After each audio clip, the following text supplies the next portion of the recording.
Meu pai gritou: "Saia da minha casa!" No dia seguinte, todos ficaram de queixo caído, pois me mudei para a minha mansão de 45 milhões. A voz do meu pai ecoou pela sala de estar, carregada de uma fúria que parecia fazer as paredes tremerem. "Saia da minha casa!" Ele gritou, o rosto vermelho, a veia da testa saltando como um pequeno rio raivoso. Minha mãe, Lúcia, estava ao seu lado, de braços cruzados, o silêncio dela sendo uma concordância tão alta quanto o grito dele. Minha irmã, Natália, o orgulho da família, desviava o olhar, fingindo um interesse súbito no tapete persa que decorava o chão. Naquele momento, eu não era mais filha ou irmã. Eu era um problema a ser removido. Tudo começou minutos antes, com uma frase simples que para mim representava liberdade. Mas para ele soou como uma declaração de guerra. "Eu não vou fazer o vestibular", eu disse, com a voz mais firme que conseguia encontrar. "Eu vou abrir a minha própria empresa." O silêncio que se seguiu foi pesado, denso. Meu pai, Douglas Almeida, um ex-professor universitário que se orgulhava de ter formado centenas de doutores, me encarou como se eu tivesse confessado um crime hediondo. Em nossa casa, na pacata e tradicional Vila das Araucárias, o valor de uma pessoa era medido pelo número de diplomas pendurados na parede. Ter um diploma não era uma opção, era uma obrigação moral. Minha irmã, Natália, era a personificação desse ideal. Passou em medicina com bolsa integral em uma universidade federal. Era a doutora Natália, antes mesmo de se formar. Em cada almoço de domingo, cada encontro de família, as conversas giravam em torno de suas notas exemplares, de seu futuro brilhante, de como ela era o exemplo a ser seguido. E eu era a esquisita. A ovelha, negra. Desde adolescente, minha paixão não estava nos livros de biologia ou de direito, mas na tela brilhante de um computador. Enquanto Natália dissecava sapos nas aulas de laboratório, eu passava noites em claro aprendendo a programar, a construir mundos digitais com linhas de código. Comecei a montar pequenos sites para os comerciantes da nossa cidade, a padaria do seu Manuel, a floricultura da Dona Rosa. Ganhava um trocado, mas mais importante, sentia um prazer imenso em ver uma ideia minha se transformar em algo real, funcional, que ajudava outras pessoas. Para os meus pais, no entanto, isso era um passatempo vergonhoso. Brincadeira de computador, meu pai dizia com desdém. "Isso não dá futuro, Roberta.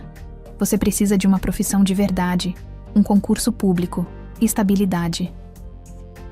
Minha mãe, diretora de uma escola rigorosa, complementava: "Sua irmã é o nosso orgulho. Por que você não pode ser como ela?" Eu tentei por um tempo. Tentei me interessar pelas carreiras que eles aprovavam. Mas era como tentar encaixar uma peça redonda em um buraco quadrado.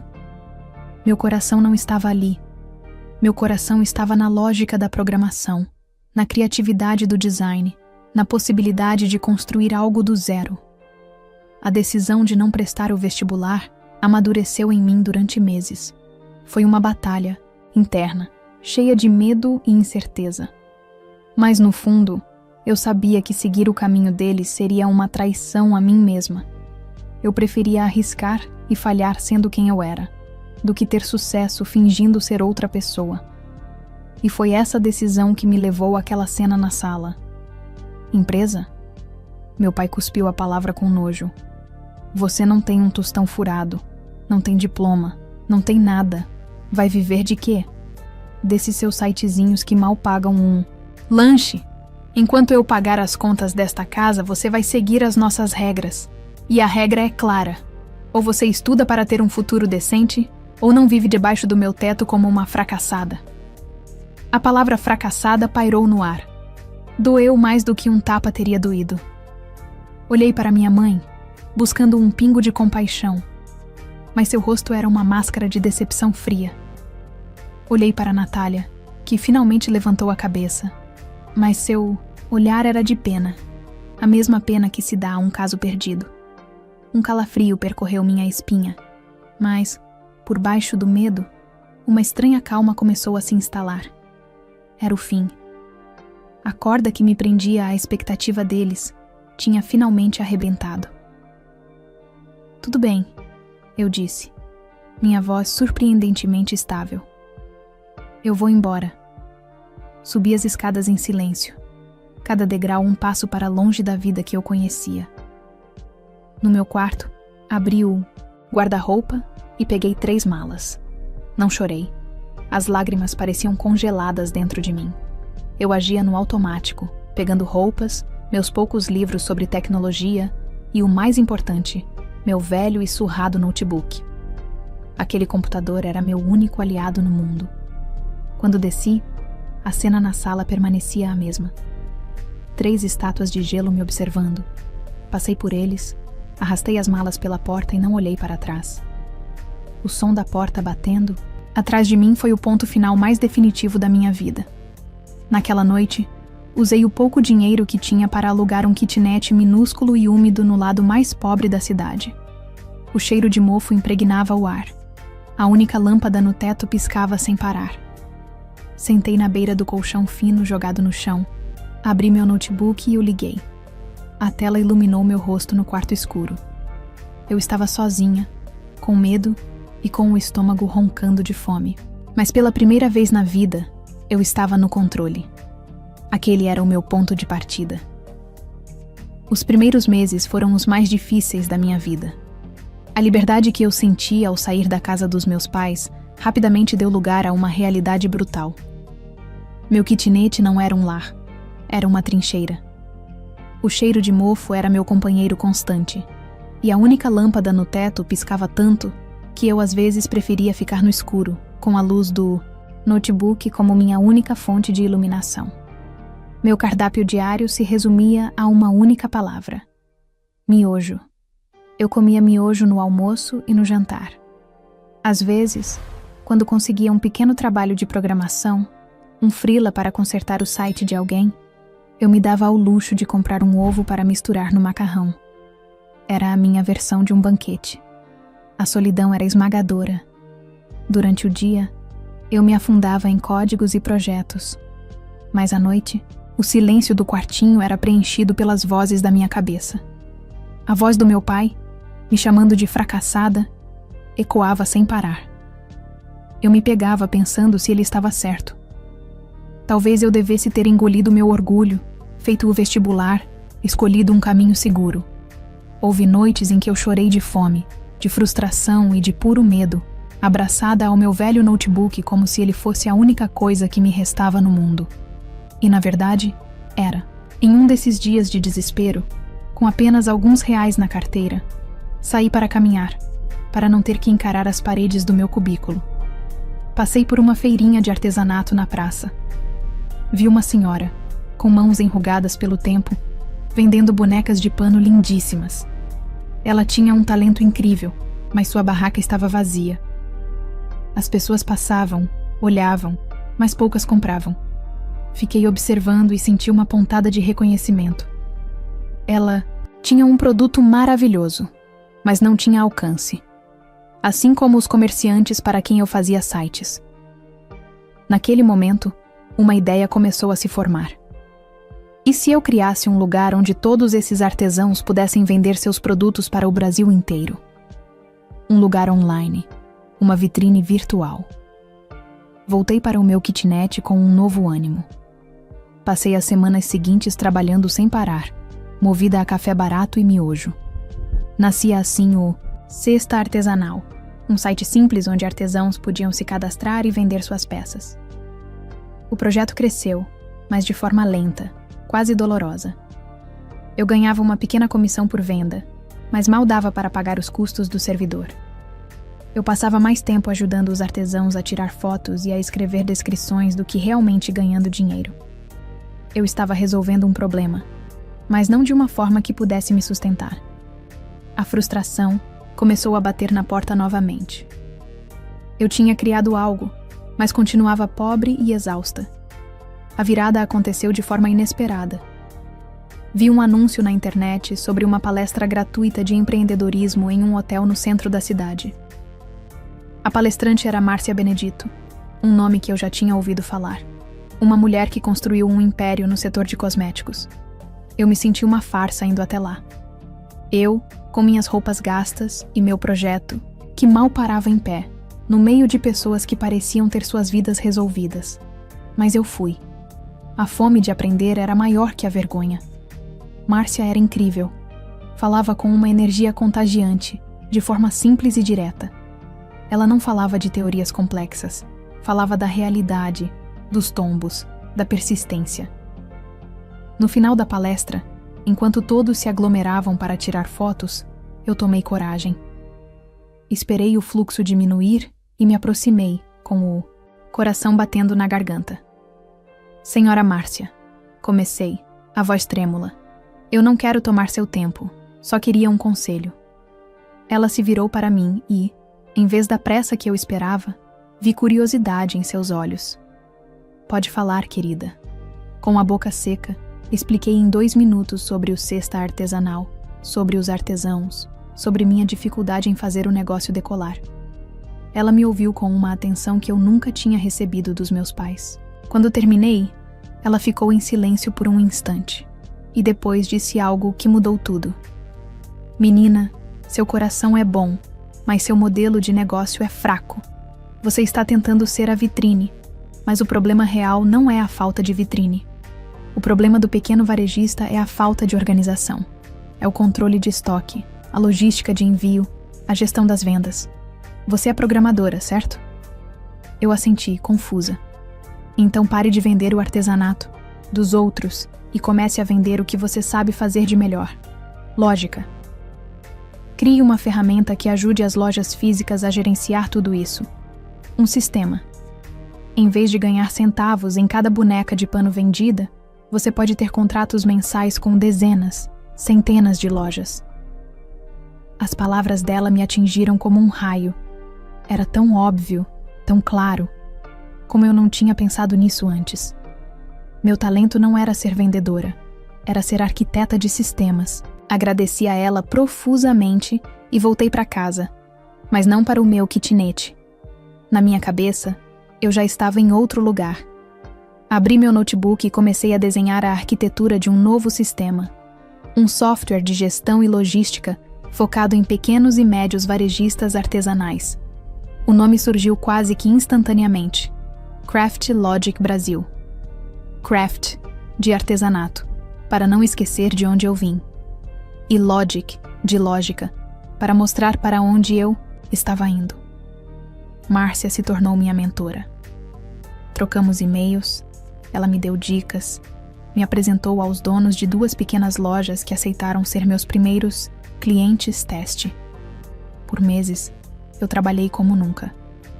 O miojo continuou, mas agora ele tinha um gosto diferente. Tinha o gosto de propósito. Finalmente, o sistema estava pronto. Era robusto, intuitivo e resolvia uma dor real do mercado. Consegui uma reunião com o dono de uma pequena rede de lojas de presentes e decoração. Fui para a apresentação de alma e coração. Mostrei como meu sistema poderia economizar tempo, reduzir perdas e aumentar as vendas. Ele ficou impressionado. Ao final da reunião, ele me estendeu a mão e disse: "Gostei. Vamos fechar. Quero implantar nas minhas 7 lojas."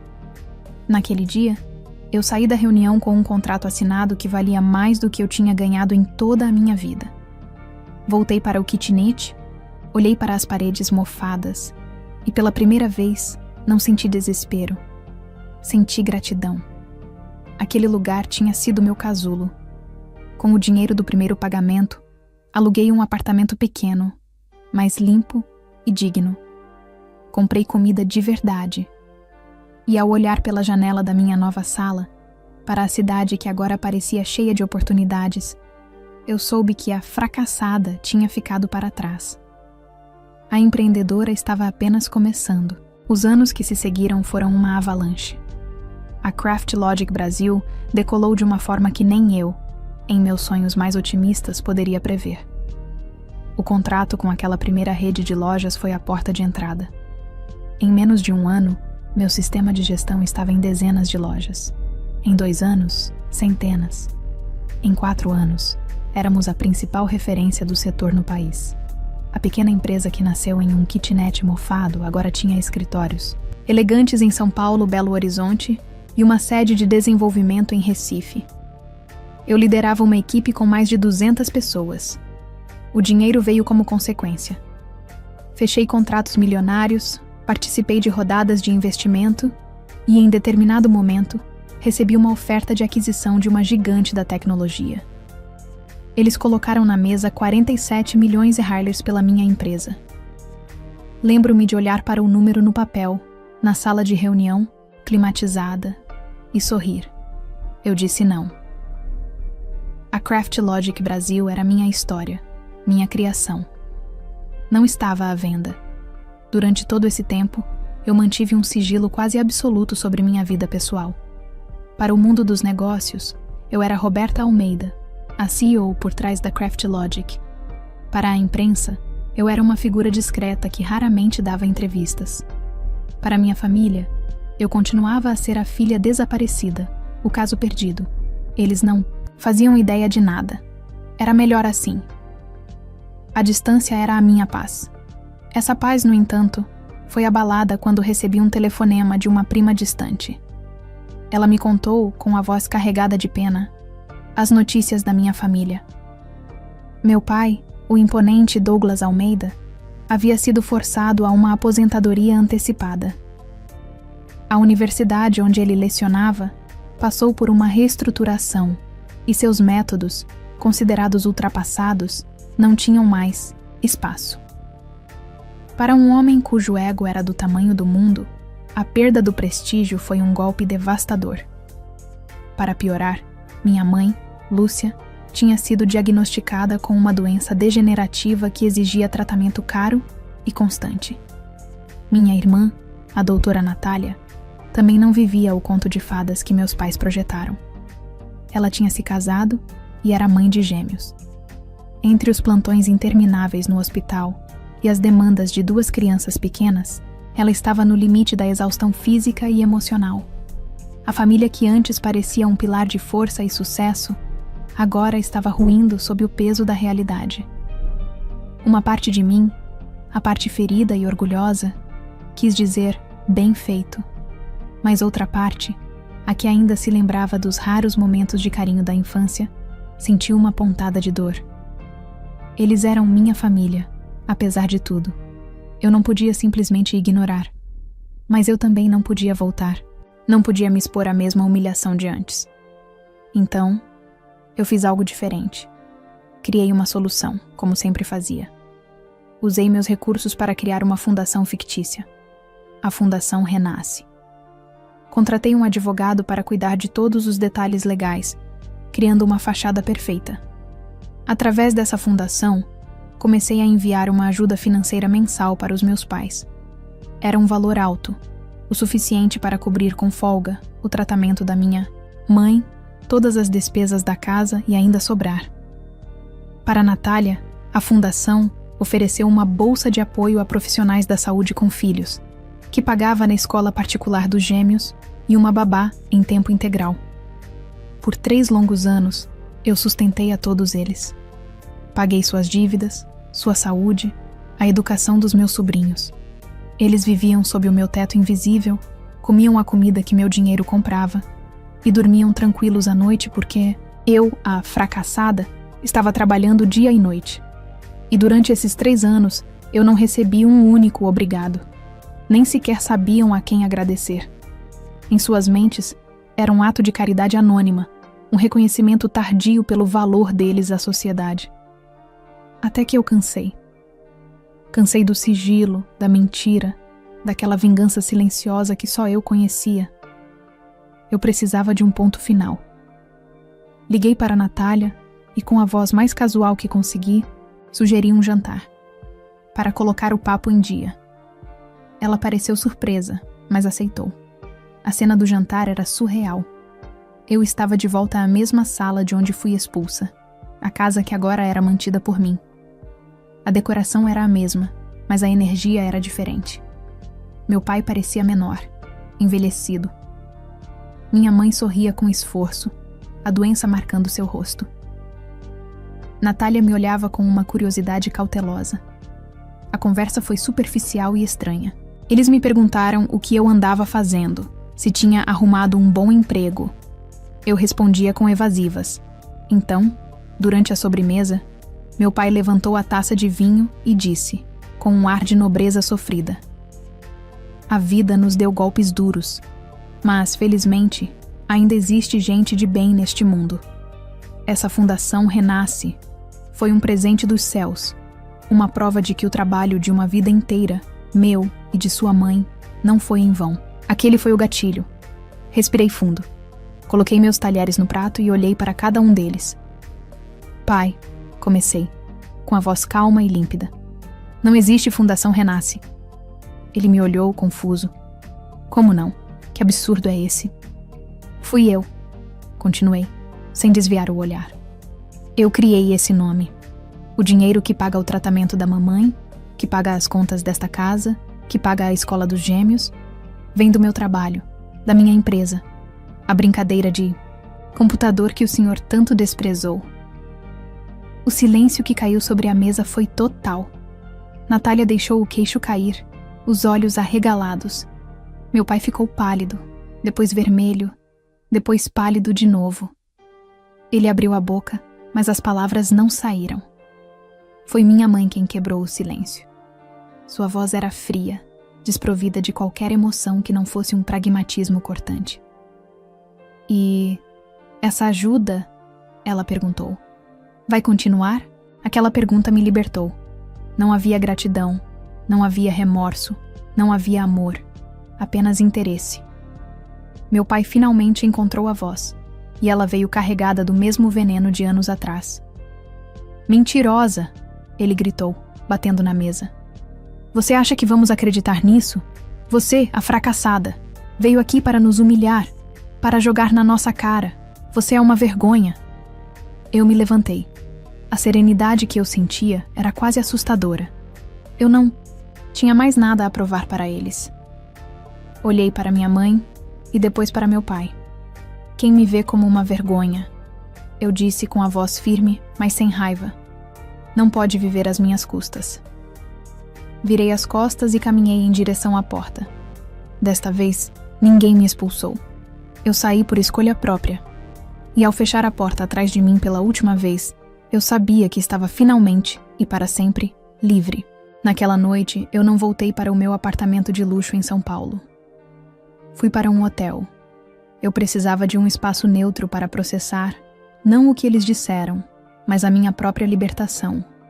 A raiva, a mágoa, a necessidade de provar algo. Tudo isso havia se dissolvido naquela sala de jantar. O grito do meu pai não me feria mais. A pergunta fria da minha mãe não me chocava. Eram apenas ecos de um mundo ao qual eu não pertencia mais. Na manhã seguinte, eu não hesitei. Embarquei no primeiro voo para o litoral de Santa Catarina, para uma cidade fictícia que eu batizei em minha mente de Mar do Cedro.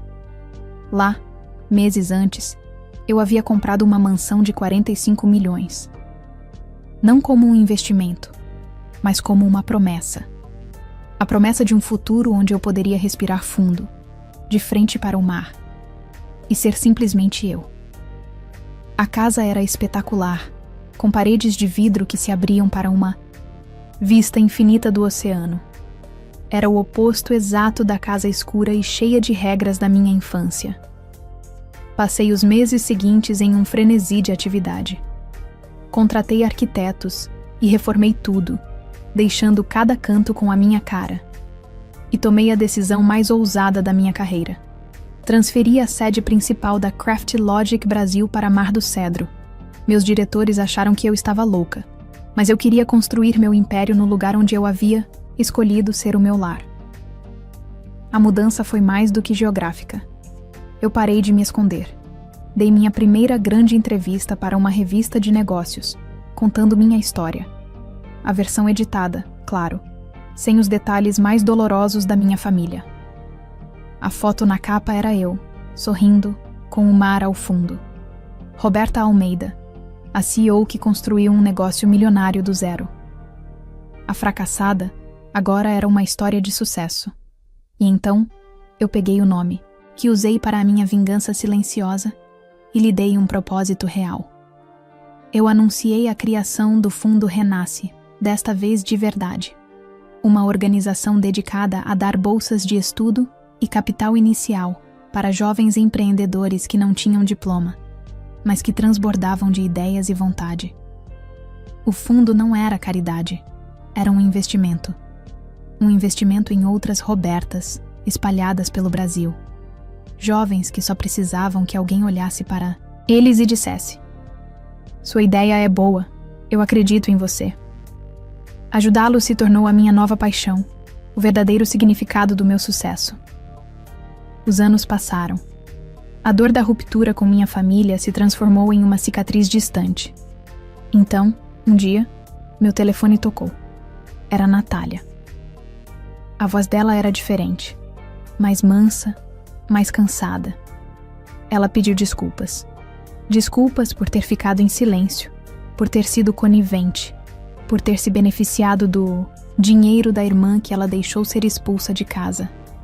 Foi um pedido de perdão sincero, sem justificativas. Eu aceitei. Semanas depois, recebi uma carta pelo correio.